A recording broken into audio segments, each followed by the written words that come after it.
Clyde Crasto, आपसे शुरू करेंगे। आज आपका दिन है क्लाइड, ये इसे आखिरी दाव कह सकते हैं क्लाइड पवार साहब का? ये मेरा आखिरी चुनाव है, ये इमोशनल कार्ड है, आखिरी दाव है क्या आपका?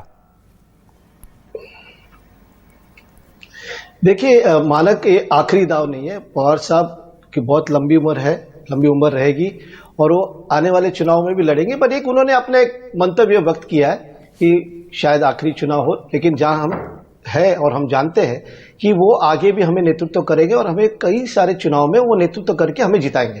देखिए, ये कोई इमोशनल कार्ड या कुछ नहीं है। वो जिस समय वो भाषण देते हो वो सोच विचार करके भाषण देते हैं। तो आने वाले समय में अभी आपने काफी सारी चीजें कही, मैं सुन रहा था।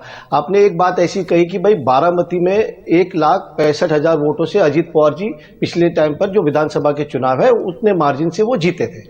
लेकिन इस बार लोकसभा में अगर आप देखेंगे तो सुनेत्रा वहिनी पवार जो है, बारामती विधानसभा, देखिए बारामती लोकसभा क्षेत्र बहुत बड़ा है और बारामती विधानसभा एक क्षेत्र है। उस क्षेत्र में जहां से अजीत दादा पवार एमएलए है, वहां पर वो तकरीबन 50,000 वोटों से पीछे चल रहे थे लोकसभा में। तो आज जो परिस्थिति ऐसी है कि उनके ही क्षेत्र में जो इंसान 1,65,000 वोटों से जीतता है, आज 50,000 वोट से पीछे चल रहा है। तो कहीं ना कहीं लोगों ने नकार दिया है। लोग समझ गए कि भाई जो उन्होंने किया है, जिस तरह से उन्होंने राजनीति खेली है, वो राजनीति के चलते लोगों ने उन्हें नकार दिया है। अभी स्वीकार नहीं कर रहे कि वो उनको पसंद नहीं है जो चीज हो रही है। तो एक काम करिए ना क्लाइड, फिर आप मान जो है वो समझदार लीजिए कि आपने उनके जख्मों पर नमक रगड़ने के लिए उनके भतीजे को उतार दिया, जैसे उन्होंने सुनेत्रा ताई को उतारा था सुप्रिया जी के सामने। आपने भी बिल्कुल वही किया है। उन्होंने आपका परिवार तोड़ा, आपने उनका परिवार तोड़ा।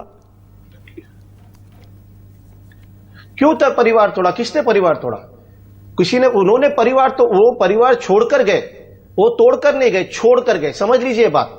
देखिए, हमारे में इतनी अच्छाई है कि हम ये चीज कहना चाहते हैं कि वो तोड़कर नहीं, छोड़कर गए, और हम भी कोई तोड़ नहीं रहे।